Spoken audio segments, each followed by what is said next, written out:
lúc này cũng cho phép một sai cho hộ xuân xã của linh lúc nào nhà nuôi hội xã của linh nè cái này chống cơn gầu đi và cho ra cho phương như sáng đời và này tàu bát sáng là cũng trong YouTube dương thanh trên nó ôn tu dù là sao trong hôm nọ cũng chỉ mới giờ đã chỉ của cho phương như này số tuổi sẽ được cho nên trong tàu khó này tàu bát sáng là cũng trong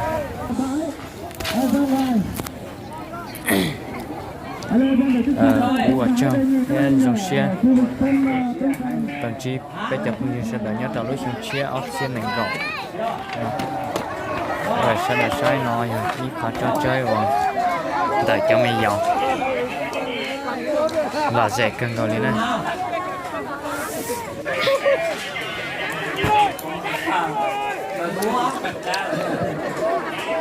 cũng nó ta chỉ tao hai cho phép cho phương như sẽ đợi nên tao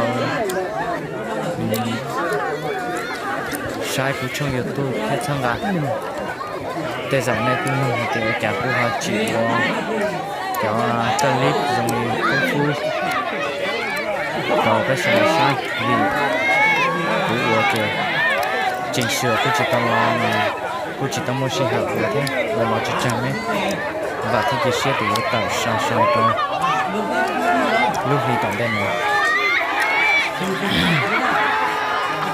cũng chẳng thấy cái xe tiền sao là chẳng có phát sao của trong YouTube thì trong thời gian nào mà tổng đen gì như thế tổng đen nào cũng chỉ cho ít cho công phu rồi các cái kia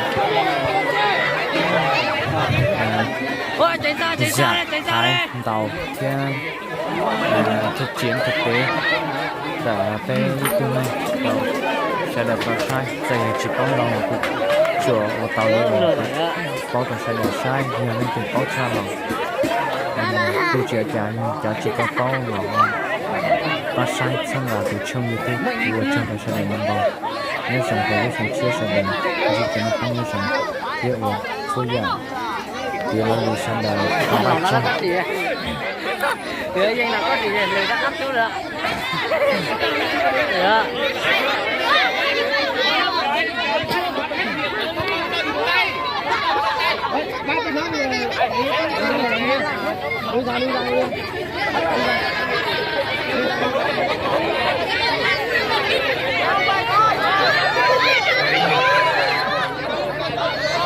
cô ta tỏ chỉ ra cái mặt chú thôi ạ cái chuyện là cô tỏ chỉ ra chú là cái mặt chú nữa thì như vậy ạ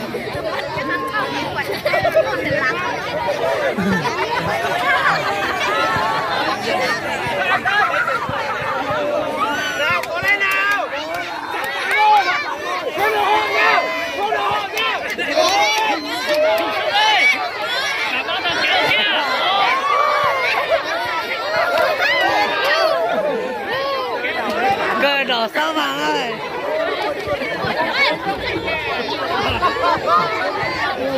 ơi ôi da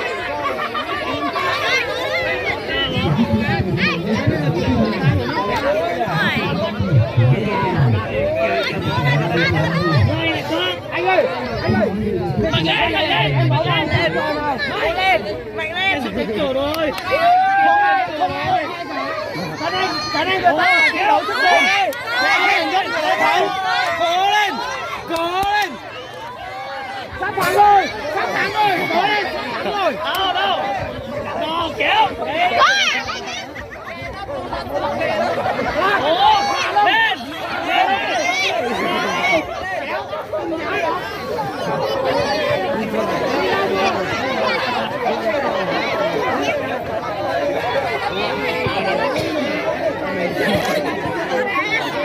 còn lo đi đập theo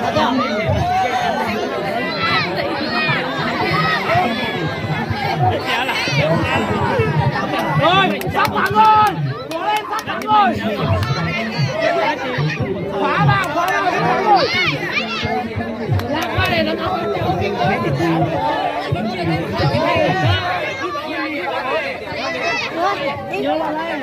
anh em không ai chọn vào đây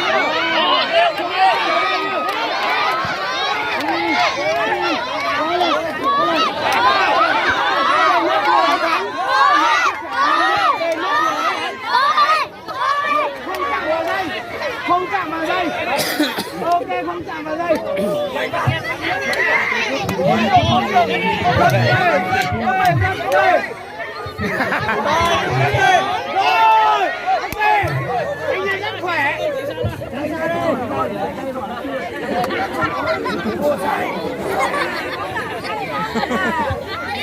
Khóa lỗ.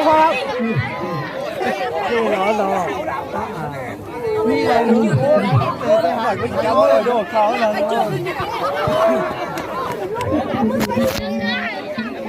mang cả cái gì vào ơi.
Cái chai này từ thái đầu mớ này gì mà vừa vậy?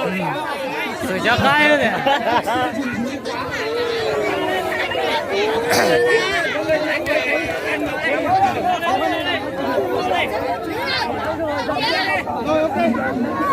Nếu như cho nên để ta là cũng ta nó luôn một rồi. Không cho hai. Chạy nữa. Cho gì vậy?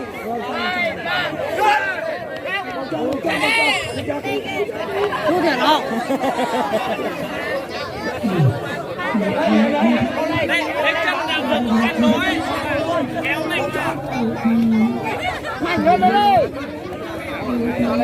Tiền lẩu chú bé lẩu này nè.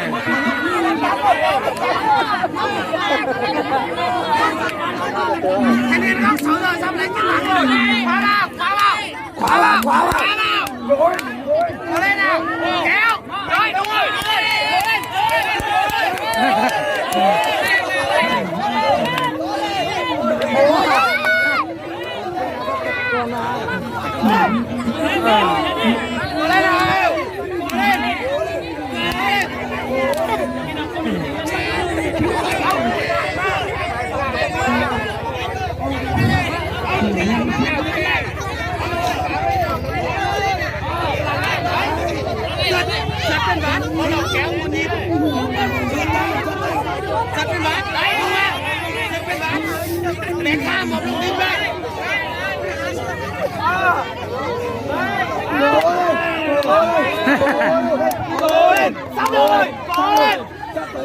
Không được.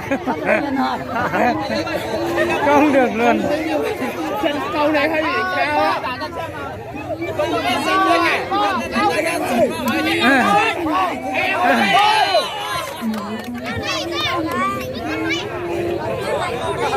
Không nó đầu tư rồi rồi.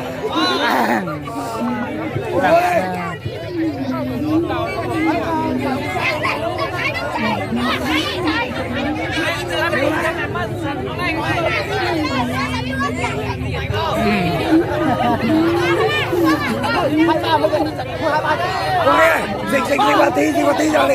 Anh em dịch vào tí cho nó. Tao cũng chả.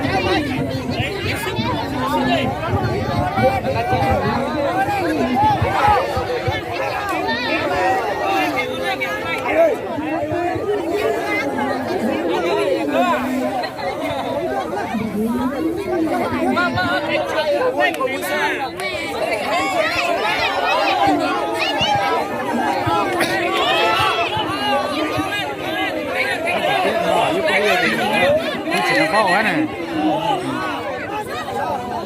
các quay cả nhau tả các mà cho nó tranh đồ đi nhau dòng sân đã lễ hội của lò 6 tháng 5 phòng cờ chúng chia sân đã tổng giải cái ca sĩ thì bên mà xin trí nhau đầu đưa ra clip là gì lễ khó như dạ ở cái dụng gì tổng bên nó nhau dòng sân đã buổi chào sân đã tổng thắng là của chung YouTube dùng thành chuyên nào